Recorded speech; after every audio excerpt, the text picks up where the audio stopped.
बेचारा अनमोल, उसने अपनी एसएससी की तैयारी बड़ी जोरों शोरों से शुरू करी थी। बड़े बड़े सपने थे उसके। पहले अटेम्प्ट में एसएससी क्रैक करूंगा। उसने सारी क्लासेस ले ली, सारे पीडीएफ उसके पास हैं, सारी नोट्स उसने खत्म कर लिए और सारे एक्सरसाइज उसने खत्म कर ली। एक अच्छे बच्चे की तरह वो सब काम कर रहा है जो एक अच्छा कैंडिडेट करता है। उसका छठा अटेम्प्ट है अब। साल निकल गए लेकिन पेपर नहीं निकल रहा। कैसे चलेगा अनमोल? बोस बोस हमेशा टॉप रैंक्स के लिए एम करता है। वो अनमोल की जैसी सेम गलतियां नहीं करता। वो कोई क्लासेस नहीं लेता, उसके पास कोई पीडीएफ भी नहीं है, लेकिन फिर भी बोस की रैंक टॉप 10 में आती है। वो अपनी ड्रीम पोस्ट लेके रहता है। क्या है बोस का सीक्रेट? उसने इतनी मेहनत भी नहीं करी, उसने पूरा सिलेबस भी कंप्लीट नहीं करा, फिर भी उसका सिलेक्शन हो गया। मैं अपनी क्लास 12th में था जब मेरे को एक बहुत बड़ी रियलाइजेशन हुई। मैं बहुत मेहनत से पढ़ाई करता था। जितने क्वेश्चंस दिए जाते थे क्लास में सबको एकदम करता था। सबसे आगे मैं ही चल रहा था। जब टीचर कोई क्वेश्चन पूछता था तो सबसे पहले मेरा ही हाथ खड़ा होता था। मुझे सब समझ में आ रहा था। मुझे लगा कम से कम मेरे 98% तो मिलेंगे ही बोर्ड्स के पेपर में। लेकिन जब प्री बोर्ड्स का पेपर हुआ तो तुम्हें क्या लगता है कितने मार्क्स आए मेरे? सिर्फ 45। ऐसा क्यों? क्या ऐसा कभी तुम्हारे साथ हुआ है? सोचो, तुमने सारी क्लासेस करी है, तुम बहुत मेहनत से पढ़ रहे हो, सारी वर्कबुक तुमने कंप्लीट कर दी, तुम्हें सब समझ में आ रहा है और तुम्हें लगता है कि तुम्हारा सिलेक्शन इस बार पक्का है। लेकिन जब टेस्ट देने बैठते हो, जब टेस्ट की बारी आती है, तो 200 में से 120 भी नहीं बन रहे। पता है इसका असली कारण क्या है? तुम्हें यही नहीं पता कि तुम किस टेस्ट के लिए प्रिपेयर कर रहे हो। तुम्हें टेस्ट का पैटर्न और स्ट्रैटेजी इसका कोई आइडिया नहीं है। कौन से क्वेश्चन अटेम्प्ट करने हैं और कौन से छोड़ने हैं। और तुम्हें पता है सबसे अजीब चीज़ क्या है सब में? तुम्हें पता ही नहीं होता कि तुम्हारा स्कोर कितना आ रहा है और तुम्हारी स्टैंडिंग कितनी है। तुम्हारे पास बस एक बिलीफ है कि हाँ मैं अच्छा कर रहा हूँ। तुमने कभी वो नाप कहीं नहीं देखा एक टेस्ट में। असली टेस्टिंग एनवायरनमेंट में तुम्हारी क्या परफॉर्मेंस है इसका तुम्हें जीरो आइडिया है। तुमने इस वीडियो पे क्लिक करा ये जानने के लिए कि अपने फर्स्ट अटेम्प्ट में कैसे सीजीएल क्रैक करना है। मैं बताता हूँ, सुनो बहुत ध्यान से। मैंने ये सब चीज़ें लगाई थी रैंक 335 पाने के लिए। डब्ल्यू की पोस्ट मिली है मुझे। सब डिस्ट्रैक्शंस छोड़ दो और बहुत ध्यान से सुनो मेरी बातों को। सबसे पहले अभी के अभी एक फुल टेस्ट दो।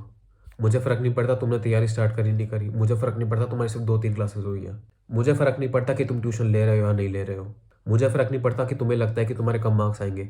इस चीज़ों से कोई फ़र्क नहीं पड़ता। मुझे तुम्हारे कोई बहाना नहीं सुनने। बात मानो, भरोसा करो मुझ पे और एक टेस्ट दो अभी। और हो सके तो प्रीवियस ईयर पेपर देना कोई टीयर 1 का। फुल टेस्ट देने के बाद अब तुम उसे एनालाइज करो। एक बार देखो अपना स्कोर क्या आया है और पिछले साल की कट ऑफ क्या थी, उससे कंपैरिजन करो। तुम्हें थोड़ा स्टैंडिंग का आइडिया होगा कि अभी कहाँ हूँ मैं। उसके बाद सेक्शन वाइज अपने स्कोर को एनालाइज करो। एनालिसिस की वीडियो मैंने अपने चैनल पे बना रखी है, तुम्हें ऊपर यहाँ पे या यहाँ पे कहीं ना कहीं दिख जाएगी। अब तुम्हें ना सिर्फ अपनी रैंकिंग पता है, तुम्हें ये पता है कि टेस्टिंग एनवायरनमेंट कैसा होता है, किस टाइप के क्वेश्चंस आते हैं, किस लेवल के आते हैं, किस किस ऑर्डर में आते हैं, तुम्हें कहाँ ध्यान देना है कहाँ ध्यान नहीं देना। सबसे पहले मैथ से शुरू करो। यहाँ पे तुम्हारा गोल है कि तुम्हें 45 प्लस स्कोर लेके जाना है 50 में से।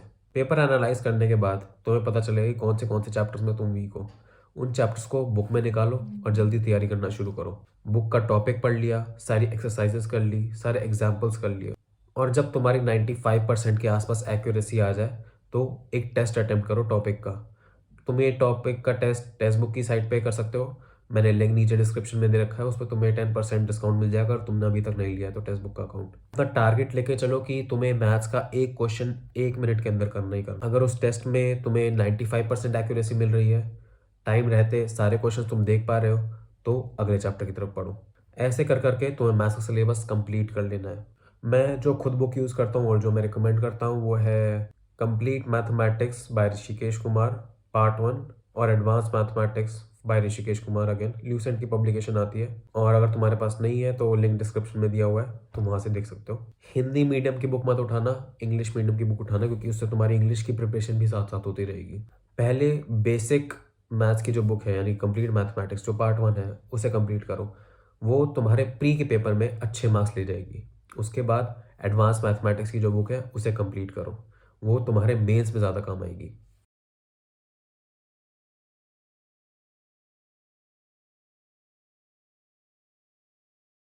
हर हफ्ते तुम्हें एक फुल टेस्ट देना है। मॉक लगाओ या प्रीवियस ईयर पेपर लगाओ, उससे इतना फ़र्क नहीं पड़ता। कोशिश करो कि प्रीवियस ईयर पेपर लगाओ अगर अवेलेबल है तो। और अपना स्कोर देखो मैथ में क्या जा रहा है। जैसे जैसे तुम्हारा स्कोर इंक्रीज होगा और वो 45 के आसपास पहुंच जाए, 45 से ऊपर चला जाए, अब तुम्हें नेक्स्ट सेक्शन की तरफ बढ़ना है, रीजनिंग। रीजनिंग में भी तुम्हें सेम चीज़ करनी है, बस टॉपिक वाइज एनालाइज करो और देखो कौन सा टॉपिक तुम्हारा वीक है। वो चीज़ के लिए मैं कोई बुक नहीं बताऊंगा, वो तुम यूट्यूब की वीडियो देख के कर सकते हो। मैं खुद ऐसे करता हूँ तो मैं वही चीज़ बताऊंगा तुम्हें भी। और रीजनिंग में जो है वो करना थोड़ा ज़्यादा आसान रहता है, कुछ गिने चुने टॉपिक्स ही आते हैं। जब तुम्हारे रीजनिंग में 45 से ऊपर पहुंच जाए, अब मैथ्स और रीजनिंग दो चीज़ों में तुम्हारे 45 से ऊपर जा चुके हैं, अब इंग्लिश की तरफ ध्यान दो। अगर तुम्हारी इंग्लिश बहुत ज़्यादा ही कमज़ोर है, मतलब वर्ड्स फॉर्म नहीं होते, सेंटेंसेस तुम्हें नहीं समझ में आते, एरर फाइंडिंग के क्वेश्चन में तुम्हें कोई एरर नहीं लगता, तो तुम्हें डुओलिंगो का ऐप यूज़ करना चाहिए। स्पेशली अगर तुम्हारा स्कोर 50 में से 25 से कम है तो उससे तुम्हारी बेसिक इंग्लिश और ग्रामर की नॉलेज जो है वो अच्छी हो जाएगी। इसके साथ साथ तुम्हें डेली द हिंदू का न्यूज़पेपर आता है, उसका एडिटोरियल सेक्शन पढ़ना है।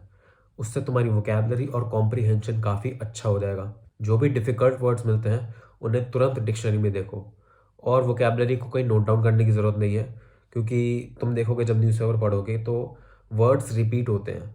तो अगर तुम इसे बार बार देखोगे एक ही वर्ड को तो तुम्हें वैसे ही याद हो जाएगा। बार बार डिक्शनरी खोल के देखी, बार बार उसी वर्ड को देखा, याद हो जाता है। जो कुछ इंग्लिश में स्पेसिफिक टॉपिक होते हैं, जैसे कि एक्टिव या एक्टिव पैसिव वॉइस का हो गया, उसके लिए तुम यूट्यूब की वीडियो देख सकते हो। मैंने खुद ये करा है। एक्टिव पैसिव मेरा थोड़ा कमज़ोर था, मैंने उसके लिए यूट्यूब वीडियो देखी और मैंने अपना स्कोर इंक्रीज करा।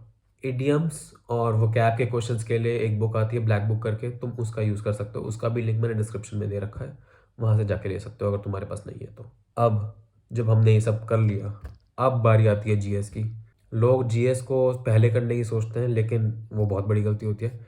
जीएस को तुम्हें सबके बाद करना चाहिए जब तुम्हारे मैथ्स, रीजनिंग और इंग्लिश तीनों में 45 से ऊपर चले जाए। अब रीजनिंग की तरफ जाओ। जो ये 3 सेक्शन मैंने बताए ये तुम्हें सिलेक्शन तक लेके जाएंगे, और जीएस तुम्हें रैंकिंग तक लेके जाएगी। जीएस के लिए स्टैटिक पार्ट तुम्हें पहले एनसीईआरटी से पढ़ना है।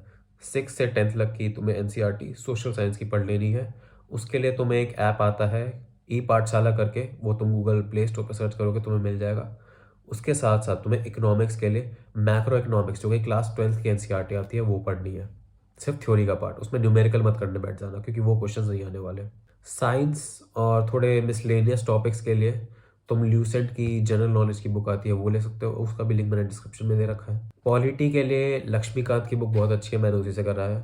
हिस्ट्री के लिए तुम स्पेक्ट्रम की बुक यूज़ कर सकते हो जो कि अगेन बहुत अच्छी है। करंट अफेयर्स के लिए इंडोलोगस की करंट अफेयर्स की मैगजीन आती है, उससे काफ़ी सारे क्वेश्चन बन जाते हैं रियल पेपर में, तो डेफिनेटली वो तो ज़रूर करके जाना। वो टेलीग्राम पे तुम्हें मिल जाएगी। और तुम्हें फोकस करना है कि जीएस के सेक्शन में तुम्हें 25 से ऊपर नंबर लाने हैं कंसिस्टेंटली। अब बारी आती है रिवीजन की, जो बहुत लोगों को डाउट होता है कि कैसे करें, कैसे रिवीजन प्लान करें। बहुत सिंपल है, बताता हूँ मैं। जब तुम प्रिपरेशन कर रहे हो तो मैंने पहले ही बता दिया कि तुम्हें एक फुल टेस्ट देना है हर हफ्ते। जब तुम वो फुल टेस्ट दोगे तो तुम उसे एनालाइज भी करोगे और तुम्हें पता चलेगा कि कुछ टॉपिक ऐसे हैं जो मैंने पढ़ रखे हैं लेकिन शायद मैं भूल गया हूँ, या वो कमज़ोर हो रहे हैं, या उसमें एक्यूरेसी कम हो रही है।